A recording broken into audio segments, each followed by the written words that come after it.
मोदी को 400 सीटें चाहिए ताकि कांग्रेस कश्मीर में धारा 370 को फिर से वापस ला करके चिपका न दे।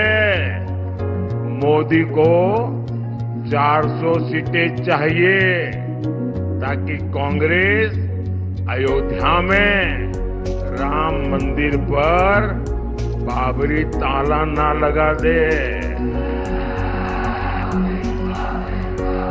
मोदी को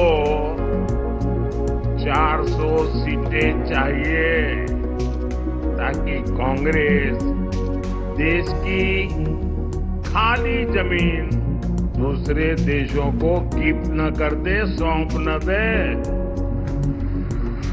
मोदी को 400 सीटें चाहिए ताकि कांग्रेस एससी, एसटी, ओबीसी से उनको जो आरक्षण मिला है ना, ये वोट बैंक के लिए उसमें डाका न डाले, इसलिए 400 सीट चाहिए। जब प्रजा का एक बहुत बड़ा हिस्सा मूर्ख हो तो वहां की राजा अपनी असफलताओं का उत्सव भी बड़ी शान से मनाता है। अभी आपने देखा प्रधानमंत्री को 400 पार किस लिए चाहिए, उन्होंने बताया और हजारों लोगों ने तालियां बजाई और लाखों लोग इस वीडियो को व्हाट्सएप, फेसबुक, इंस्टाग्राम पर साझा कर रहे हैं। मूर्खों के मूर्ख महामूर्ख, अगर आपने थोड़ी सी भी संविधान की ज्ञान ली होगी, थोड़ी सी भी संविधान की जानकारी होगी, तो आप ऐसा नहीं करते। मोदी जी ने बोला कि हम ये कानून को बचाने के लिए 400 पार लाएंगे। मैं आपसे ये पूछता हूं कि आप जब 273 सीट लेकर शासन में आएंगे, सरकार बनाएंगे, तो भी तो इसकी रक्षा हो सकती है। विपक्ष में रहकर 370 तो नहीं हटा देगी।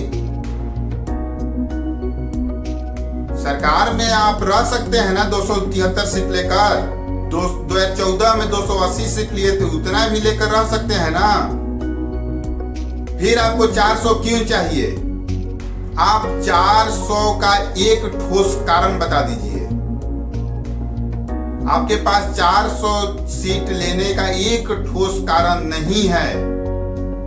कोई भी ऐसा आप बताइए कि हम 400 पार लाकर 2/3 बहुमत से ये बिल पास करेंगे, ये नया कानून लाएंगे, तो फिर उस पर चर्चा की जाएगी कि आपको 400 पार देना जरूरी है।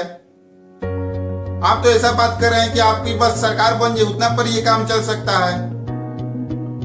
फिर आप 400 पार का ये नारा किस लिए है? ये अपने मंशा जाहिर करिए कि 400 पार किस लिए चाहिए, तब हम लोग विचार करेंगे कि हाँ ये अच्छा है या नहीं।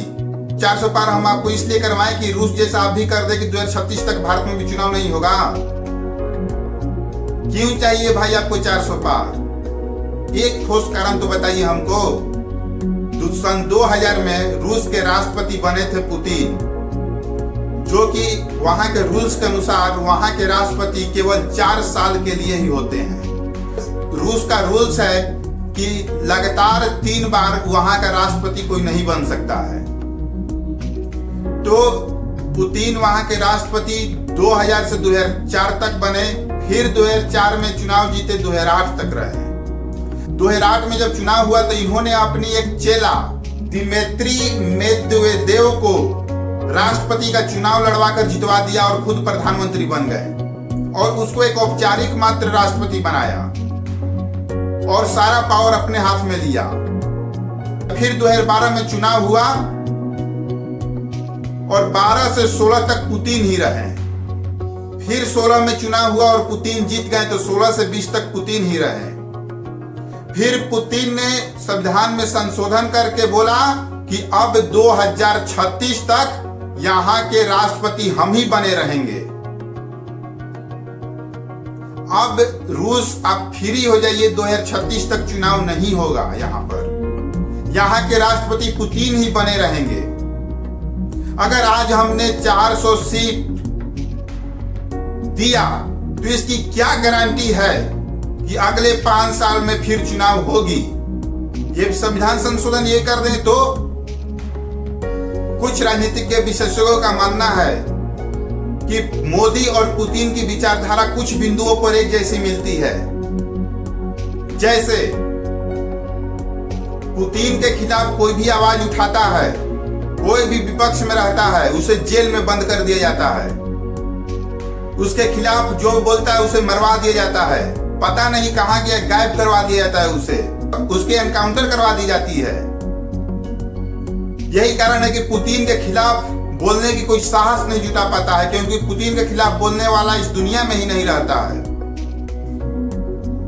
और दूसरा, पुतिन ने मीडिया को खरीद लिया है। रूस की मीडिया हमेशा पुतिन की ही चर्चा करते रहती है। पुतिन ने क्या खाया, क्या पहना है, कहां जाने वाले हैं, क्या कर रहे हैं, सोए हैं, उठे हैं, बैठे हैं। मतलब मीडिया को पूरे तरफ से अपने कब्जा में रख लिया है पुतिन। जबकि भारत के प्रधानमंत्री की भी मानसिकता इससे मिलती है। पुतिन साइबर पर बहुत एक्टिव है। कहा जाता है कि डोनाल्ड ट्रंप को जिताने में भी पुतिन का हाथ था। इनके पास जो टीम है हैकिंग का, ये बहुत जबरदस्त है। दुनिया का सबसे सर्वश्रेष्ठ टीम रखे हैं ये। अब पता हम ये नहीं कहेंगे ईवीएम हैक होता है या नहीं, इस पर चर्चा हम नहीं करेंगे। लेकिन कुछ राजनीतिज्ञ विशेषज्ञों का मानना था, इसलिए आपको बताया।